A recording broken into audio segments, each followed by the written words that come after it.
毛泽如，你知道你的票数其实特别高吗？但是你没获奖，我就不解释了为什么哈，同志们，大家都聪明。我敢说，这绝对是内娱史时期最不计后果的清流名场面。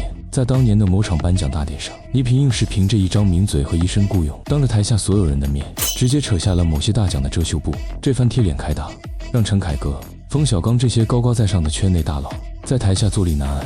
今天咱们就来就事重拾，还原一下当年的火药味究竟有多浓。当评委对我来说是一件挺痛苦的事儿。我今天到这儿来，我放眼一看，第一排我所有人都认识，但我没有一个敢上去打招呼的，因为我知道结果。对已经获奖的人来说，我不敢上去祝贺；对没获奖的，我也不敢说很抱歉、很遗憾，因为这个获奖啊，说实在的，它不像刘翔12秒88或者13秒1，你就敢说它是实数在那儿。艺术真的不是这样，尤其我参与了这个投票过程，说实在的，有的就差那么一票，而且这一票有可能投的就是像我这种水平的人，它不代表什么，但是结果却代表什么。我公平的说啊，虽然那个各位都拿到奖了，当然是你的实力，这是肯定了，但是也有运气。没有拿奖的人呢，说实在的也特别有实力，但是没有运气，就是没有办法。这番输出含金量高就高在骂人不带脏字。他先是拿资格调侃自讲身段，其实是用高级黑的方式暗示台上的评委压根不专业。紧接着话锋一转，扯到运气，明眼人都听得出来，这是在暗讽背后的资本控盘。这一通冷嘲热讽下来，底下那帮流量明星面色铁青，尴尬无比，却还要硬撑着陪笑，根本挑不出半点刺。电影界就是这么残酷，同样的演技吧，她长得漂亮，她就是大受欢迎，掌声多一点儿。像冯小刚这种就是传奇了，长得那么难看还受欢迎，这比较少见。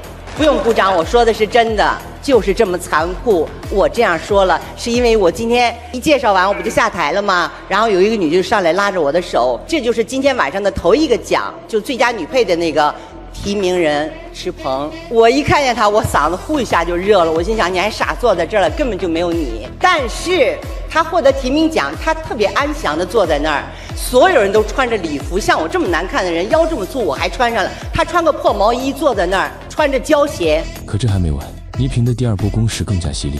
她故意把红毯上的那些定制高定和池鹏朴素的旧毛衣胶鞋放在一起对比，表面上是称赞老艺术家作风朴素，底子里是在讽刺评委们只认衣装不认演技，肤浅至极。更戏剧化的是，现场导播还非常配合的给那双旧鞋切了个超大特写，可以说是直接给某些人的脸上扇了一巴掌。池鹏是一个特别棒的演员，这大家都应该知道，他一次次在吴天明导演的电影，还有很多电影当中，他演得非常好。这次我们评选评价也特别高，但是他输给王珞丹了。王珞丹多年轻漂亮，演得也好，你在这坐着，但是他这种心态，我觉得那电影界应该赞扬啊！你们当然有年轻的男人女人，这家里没有爹没有妈呀，都好看，没有难看的，我们就属于那难看的。想当年王珞丹顶着顶流光环，在名导陈凯歌的力捧下，靠着电影搜索拿奖拿到手软，可以说是出尽了风头。而同台竞技的百鸟朝凤却成了没人疼的背景板，颗粒无收。时至今日，陈凯歌的那部片子还有多少人记得？反观百鸟朝凤，时隔多年依旧是大家心中的白月光。可就是这么一部全员演技炸裂的传世之作，当年却被评委用演员年纪太大这种荒唐的借口直接淘汰，输给了资本和流量。倪萍在台上把这一切看在眼里，索性直接掀了桌子，来个点名，把心里的不平全抖了出来。然后我们也属于那爹也那妈那老了，别不待见我们，应该为他们鼓掌，为他们加油。所以为那些池鹏类的人，男男女女已经不合适在电影界，我们还努力的工作奋斗着的人，热烈鼓掌，同志们！也可能他们永远拿不到奖，没办法，这么残酷。他用了一段逻辑满分的爹妈论，把资本虚伪的嘴脸扒得一干二净。现在为了捧流量迎合市场，可以把老戏骨晾在一边，那以后这些人是不是连自家的亲生父母也能丢掉不管？最后一句，某些人一辈子也拿不到奖，简直把娱乐圈的潜规则给钉在了耻辱柱上。眼看台下的气氛已经降到了冰点，影帝傅大龙赶紧出面，想当个和事佬缓和一下，结果话还没说出口，就被倪萍一句神补刀直接给怼了回去。我想表达，先问你，你是属于那种漂亮的，还是属于不漂亮的？肯定是不漂亮的。没说实话，还不漂亮，这都一个一个主演。像同样咱俩出力，你就得好，我们就不得好，这没办法，我们认了。你说吧。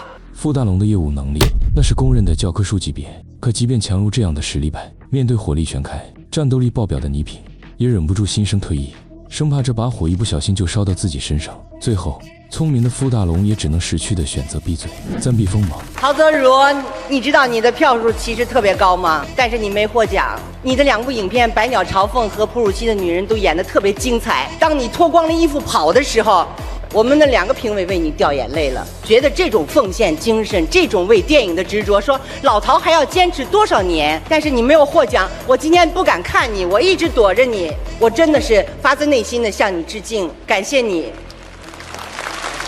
更觉得还在后头，倪萍专门提到了陶泽如为艺术献身，脱光衣服在雪地里跑的细节，这看似在致敬艺术，其实每句话都在打评委的脸。真正为戏拼命的实力派颗粒无收，那些靠资本包装全场刷脸的流量小生，却能稳坐领奖台。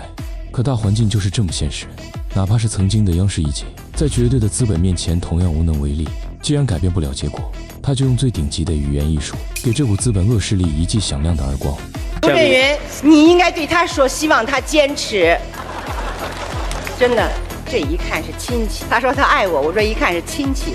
宣布吧，宣布哈，同志们，这是一个特别重要的奖项，评委会特别奖，我就不解释了为什么哈，同志们，大家都聪明。冯小刚，你听好了，评委会特别奖授予影片《1942》。这场名场面真正做到了不带一个脏字，却把陈凯歌、冯小刚这些大腕的脸给抽肿了。最讽刺的是，倪萍在上面指桑骂槐，底下的人还得把手掌拍烂。毕竟这时候谁要是敢停下来，那就是不打自招，承认自己心虚。不得不说，你大姐终究是你大姐，这语言艺术简直让人拍案叫绝。老铁们，对于当年这场手撕名场面，你们怎么看？不论您是正顶住烈日在东八区通勤，还是在北美、欧洲的深夜，欢迎您在评论区留言。感谢您的订阅，谢谢支持。